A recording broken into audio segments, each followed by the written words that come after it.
আজি আপোনালোকৰ লগত মই অন্য এটা খবৰ শ্বেয়াৰ কৰিম বিশেষকৈ আজিৰ খবৰটো আমাৰ শিক্ষক কৰ্মচাৰীসকলৰ কাৰণে এটা গুৰুত্বপূৰ্ণ খবৰ আছে আৰু সেয়া নিশ্চয়কৈ আপুনি স্ক্ৰীনত ফটো কৰিছে আমাৰ শিক্ষক কৰ্মচাৰীসকলৰ কাৰণে কি খবৰ হ'ব পাৰে সেয়া নিশ্চয়কৈ মই আপোনালোকৰ লগত বিতংকৈ শ্বেয়াৰ কৰিম আপোনালোকে স্কিপ নকৰি সকলোৱে আমাৰ ভিডিঅ'টো চাই থাকিব আৰু এতিয়ালৈকে যদি আমাৰ চেনেলটো ছাবস্ক্ৰাইব কৰে কাইণ্ডলি ছাবস্ক্ৰাইব কৰিব আৰু প্ৰতিজন শিক্ষাগুৰুৱে যাতে নেকি এইখিনি খবৰ পায় আপোনালোকে শ্বেয়াৰ কৰি দিব নিশ্চয় আপোনালোকে স্ক্ৰীনত ফটো কৰিছে যে ৰাজহুৱা শিক্ষা সুৰক্ষা যৌথ মঞ্চৰ দাবীত কমিটিৰ আহ্বানত আমাৰ টেট শিক্ষক সন্থা টিউটৰ শিক্ষক সন্থা অপাৰিগিত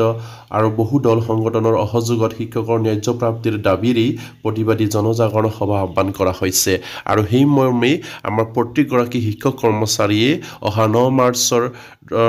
অংশগ্ৰহণ কৰিবৰ কাৰণে আমাৰ সেই সন্থাৰ বিষয়ববীয়াই বিনম্ৰভাৱে অনুৰোধ জনাইছে নিশ্চয় আপুনি স্ক্ৰীন ফটো কৰিছে আমাৰ টেট শিক্ষক টিউটৰ শিক্ষক অপাৰিগিত শিক্ষক আৰু বহুতো দল সংগঠনৰ অহযোগত শিক্ষকৰ যিখিনি সমস্যা আছে মানে শিক্ষকৰ যিখিনি প্ৰাপ্য সেই প্ৰাপ্যখিনি ন্যায্য প্ৰাপ্তিৰ দাবীত প্ৰতিবাদী জনজাগৰণ সভা আহ্বান কৰা হৈছে অহা 9 মাৰ্চত আৰু সেই স্থান হৈছে চানমাৰী আদৰ্শ হাইস্কুলৰ প্ৰসংগত সময় ৰাতিপুৱা 9 বজাৰ পৰা আৰম্ভ হ'ব বুলি ইয়াত উল্লেখ কৰিছে আৰু সেয়ে সকলো শিক্ষক কৰ্মচাৰীক অংশগ্ৰহণ কৰিবৰ কাৰণে আমাৰ বিষয়ববীয়াসকলে বিনম্ৰভাৱে অনুৰোধ জনাইছে আৰু সেই প্ৰতিগৰাকী শিক্ষক কৰ্মচাৰী নিশ্চয় গম পায় তেখেতসকলৰ যিখিনি সমস্যা আছে সেই সমস্যাখিনি যদি আজৰি আনিবলৈ হয় নহ'লে আজৰি আনিবলৈ হ'লে নিশ্চয়কৈ আমি প্ৰতিবাদ কৰিব লাগিব যিহেতু অসম চৰকাৰক বাৰম্বাৰকৈ অনুৰোধ কৰি আহিছে টেট শিক্ষকেই হওক বা টিউটৰ শিক্ষকেই হওক বা অপাৰিগিত শিক্ষক কৰ্মচাৰীয়ে হওক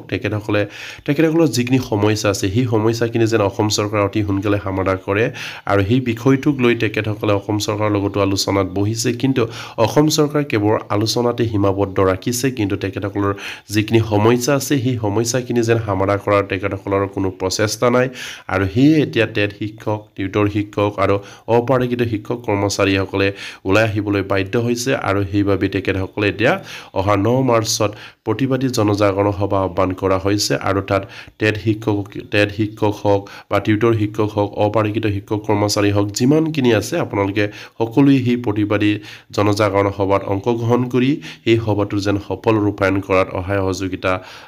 আগবঢ়ায় সেয়া নিশ্চয়কৈ আপোনালোকৰ বিষয়ববীয়াই আপোনালোকক জনাইছে আৰু সেইবাবে আপোনালোকৰ সমস্যাখিনি অসম চৰকাৰৰ পৰা আজৰি আনিবলৈ হ'লে নিশ্চয়কৈ আমি প্ৰতিবাদী কৰিব লাগিব যিহেতু অসম চৰকাৰৰ লগত বাৰম্বাৰকৈ আলোচনা কৰাৰ পাছত যদি তেখেতসকলে যদি গুৰুত্ব প্ৰদান নকৰে আমাৰ সেই শিক্ষকসকলৰ সমস্যাখিনি অসম চৰকাৰে তেনেহ'লে নিশ্চয়কৈ সেই শিক্ষক কৰ্মচাৰীয়ে প্ৰতিবাদী কৰিবই লাগিব বা তেখেতসকলে ৰাজপথলৈ ওলাই আহি প্ৰতিবাদ কৰিলেহে তেখেতসকলে হয়তো এই সমস্যাখিনি গুৰুত্ব প্ৰদান কৰি সমাধান কৰাৰ হয়তো প্ৰচেষ্টা কৰিব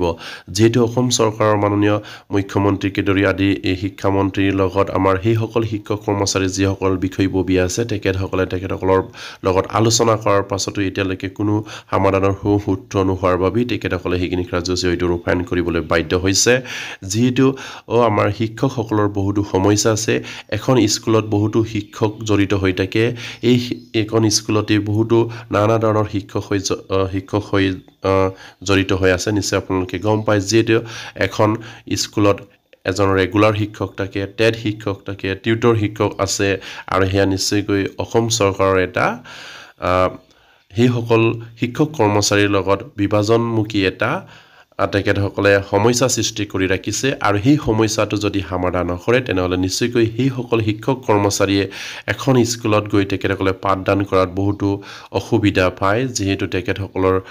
সমস্যাখিনি অসম চৰকাৰ কেতিয়া সমাধান কৰিব সেই বিষয়ত তেখেতসকলে চিন্তা কৰি থাকিবলগীয়া হয় যিহেতু এজন ৰেগুলাৰ শিক্ষকে যি ধৰণৰ সা সুবিধা পায় কিন্তু আমাৰ টেট শিক্ষক টিউটৰ শিক্ষক সেইসকল শিক্ষকে সেইখিনি সা সুবিধা নাপায় আৰু সামান্য এটা মঞ্জুৰিত লৈ আমাৰ সেই বিশেষকৈ টিউটৰ শিক্ষকসকলে কাম কৰি আছে যিটো মঞ্জুৰি আজিৰ যুগত তেখেতসকলৰ পৰিয়ালটো নচলি তেখেতসকলৰ হয়তো স্কুল যোৱা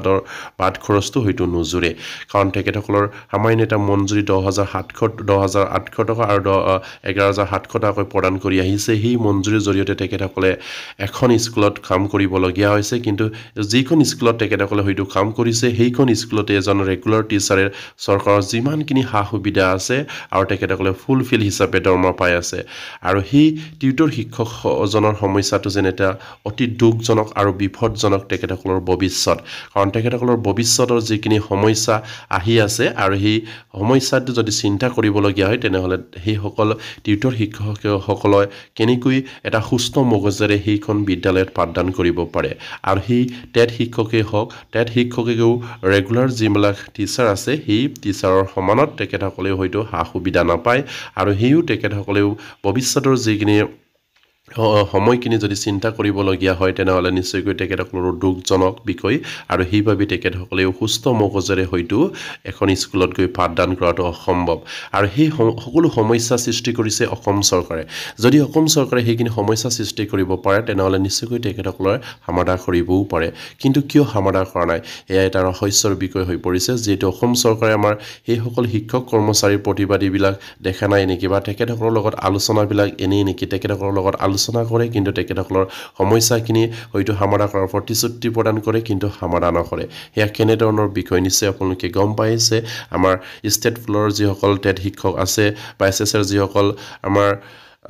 টেট শিক্ষক আছে কণ্টেক্সুৱেলত তেখেতসকলক ৰেগুলাৰ যিখিনি স্বাৰ্থ বান্ধি দিছে এয়া নিশ্চয়কৈ এটা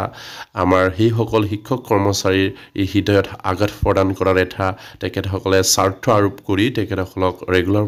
ৰেগুলাৰ নিয়োগ কৰিবৰ কাৰণে অসম চৰকাৰে এটা ষড়যন্ত্ৰ কৰিছে আৰু সেই আমাৰ সেই টেট শিক্ষকসকলে সেইখিনি মানি ল'ব বিচৰা নাই আৰু সেইবাবে তেখেতসকলে হয়তো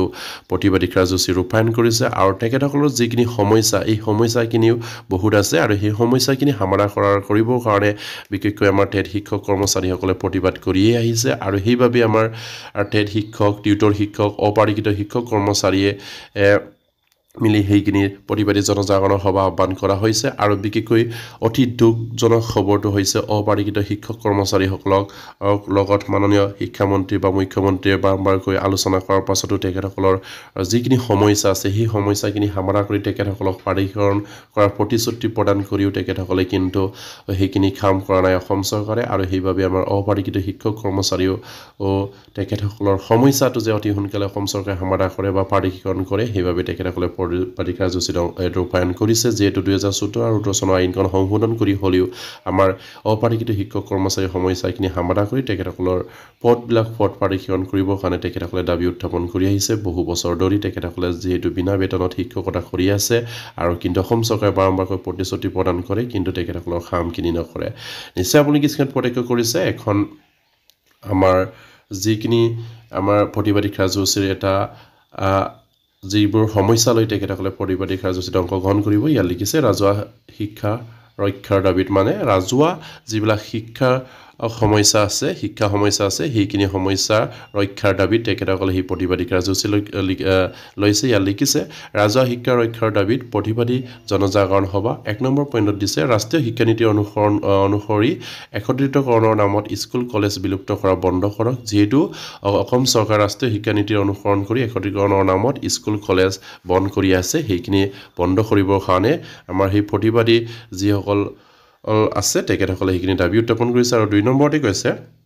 2017 চনৰ আইনৰ পূৰ্ণ সংশোধন কৰি সকলো অপাৰিকিত স্কুল আৰু 2013 চনৰ 2021 চনৰ বঞ্চিত সকলো শিক্ষক কৰ্মচাৰীক বিনা স্বাৰ্থে পাৰিকৰণ কৰক নম্বৰ পইণ্টত নিশ্চয় আপুনি কিস্কেট প্ৰত্যক্ষ কৰিছে 2017 চনৰ আইনখন পূৰ্ণ সংশোধন কৰি সকলো অপাৰিকিত স্কুল কলেজৰ শিক্ষক কৰ্মচাৰীক পদ পাৰিকৰণ কৰিব লাগে আৰু 2013 আৰু 2021 চনত যিবিলাক পাৰিকৰণৰ পৰা বঞ্চিত হ'ল আমাৰ শিক্ষক কৰ্মচাৰী সেইসকল শিক্ষক কৰ্মচাৰীও বিনা স্বাৰ্থে তেখেতসকলক পাৰিকৰণ কৰিবৰ কাৰণে দাবী উত্থাপন কৰিছে আৰু 3 নম্বৰ পইণ্টত লিখিছে পাৰিকৃত টিউটৰ শিক্ষকসকলৰ অতি শীঘ্ৰে পূৰ্ণ পৰ্যায়ৰ শিক্ষকসকলে উন্নীতকৰণ কৰক আৰু যিহেতু আমাৰ পাৰিকৰণৰ নামত টিউটৰ হিচাপে নিযুক্তি প্ৰদান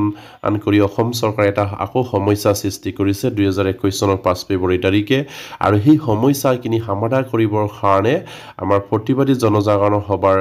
যিসকল বিষয়ববী আছে তেখেতসকলে সেইখিনি দাবী উত্থাপন কৰিছে 3 নম্বৰ পইণ্টত আৰু 4 নম্বৰ পইণ্টত লিখিছে বেতন সুৰক্ষাত টেট শিক্ষকসকলৰ চাকৰি নিয়মীয়াকৰণ কৰক আৰু যিহেতু আমাৰ বেতন সুৰক্ষা প্ৰদান কৰি আমাৰ টেট শিক্ষকসকলক চাকৰিবিলাক নিয়মীয়াকৰণ কৰিব লাগে বুলি আমাৰ টেট শিক্ষকে দাবী উত্থাপন কৰিছে যিহেতু তেখেতসকলক নিয়মীয়াকৰণ কৰিব বিচাৰিছে কিন্তু তেখেতসকলৰ হয়তো বেতন সুৰক্ষা প্ৰদান কৰা নাই আৰু সেইবাবে 4 নম্বৰ পইণ্টত লিখিছে যে বেতন সুৰক্ষা টেট শিক্ষকসকলক চাকৰি নিয়মীয়াকৰণ কৰিব লাগে আৰু 5 নম্বৰ পইণ্টত লিখিছে অসম চৰকাৰ শিক্ষা বিভাগে বিগত ইংৰাজী 4/2/2021 22/9/2022 আৰু 23/9/2022 তাৰিখে পদ প্ৰাধিকৰণ কৰা অনাশিক্ষক কৰ্মচাৰীসকলক নিযুক্তিৰ তাৰিখৰ পৰা কাৰ্যকাৰী হোৱাকৈ অসম চৰকাৰৰ পূৰ্ণ পৰ্যায়ৰ চৰকাৰী কৰ্মচাৰী হিচাপে অন্তৰ্ভুক্ত কৰক আৰু 5 নম্বৰ পইণ্টত আৰু এটা গুৰুত্বপূৰ্ণ পইণ্ট উল্লেখ কৰিছে যিহেতু 2021 চনৰ 4/2 তাৰিখ আৰু 22/9/2022 আৰু 23/9/2022 তাৰিখে যিবিলাক অনাশিক্ষক কৰ্মচাৰী আছে আমাৰ এমই স্কুলৰ পৰা আদি কৰি কলেজলৈকে যিবিলাক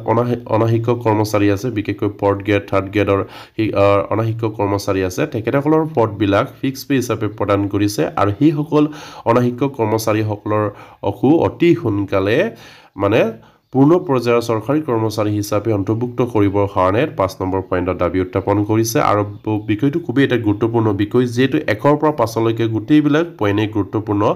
কিয়নো সেই সকলোবিলাক পইণ্টে আমাৰ শিক্ষক কৰ্মচাৰীসকলৰ সমস্যাৰ আজি জড়িত হৈ আছে যদি সেই সকলোবিলাক যদি সমস্যা সমাধান কৰে তেনেহ'লে নিশ্চয়কৈ অসমৰ পৰা শিক্ষকৰ সমস্যাখিনি নাইকিয়া হ'ব আৰু এজন শিক্ষকে সুস্থ মগজেৰে গৈ বিদ্যালয়ত পাঠদান কৰিবলৈ সুযোগ পাব আৰু এয়া নিশ্চয়কৈ এটা গুৰুত্বপূৰ্ণ বিষয় অসম চৰকাৰে সেইখিনি গুৰুত্ব সহকাৰে প্ৰদান কৰি সেইখিনি সমস্যা হয়তো কেবিনেটত তেখেতসকলে বহি এটা দিনতে তেখেতসকলে সমাধান কৰাৰ এটা প্ৰচেষ্টা কৰিব পাৰে আৰু নিশ্চয়কৈ আপোনালোকে স্ক্ৰীনত প্ৰত্যক্ষ কৰিছে ৰাজহুৱা শিক্ষা বচাও যৌথ সংগ্ৰাম সমিতিত অহা 9 মাৰ্চৰ দিনৰ 11 বজাত পূব গুৱাহাটী আদৰ্শ হাইস্কুল খেলপথাৰত চানমাৰি থানাৰ স্থানৰ সন্মুখত প্ৰতিবাদী জনজাগৰণ সভা আহ্বান কৰা হৈছে নিশ্চয় আপোনালোকে স্ক্ৰীনত প্ৰত্যক্ষ কৰিছে আৰু সেয়া নিশ্চয়কৈ আমাৰ টেট শিক্ষক আদি কৰি টিউটৰ শিক্ষক আৰু অপাৰিগিত শিক্ষক কৰ্মচাৰী অনাশিক্ষক কৰ্মচাৰী সকলোৱে মিলি অহা 9 মাৰ্চৰ যিখিনি কাৰ্যসূচী হাতত ৰূপায়ণ কৰিছে সেইখিনি যেন নিশ্চয়কৈ সফল ৰূপায়ণ কৰাৰ সহযোগিতা আগবঢ়াই আপোনালোকৰ বিষয়ববীয়া সেইখিনি কামনা কৰিছে যিহেতু অসম চৰকাৰৰ পৰা যদি আমি আজৰি দিবলৈ হ'লে নিজে ওলাই আহিবই লাগিব আৰু প্ৰতিবাদ কৰিবই লাগিব যেহেতু অসম চৰকাৰৰ লগত বাৰম্বাৰকৈ আলোচনা কৰাৰ পাছতো যদি অসম চৰকাৰে গুৰুত্ব প্ৰদান নকৰে তেনেহ'লে নিশ্চয়কৈ আমাৰ সেই সকল শিক্ষক কৰ্মচাৰী বা অনাশিক্ষক কৰ্মচাৰীয়ে নিশ্চয়কৈ আন্দোলন কৰিবই লাগিব আৰু সেয়ে আপোনালোকৰ বিষয়ববীয়াসকলে প্ৰতিবাদী জনজাগৰণ সভা অহা 9 মাৰ্চৰ দিনৰ 11 বজাত আপোনালোকক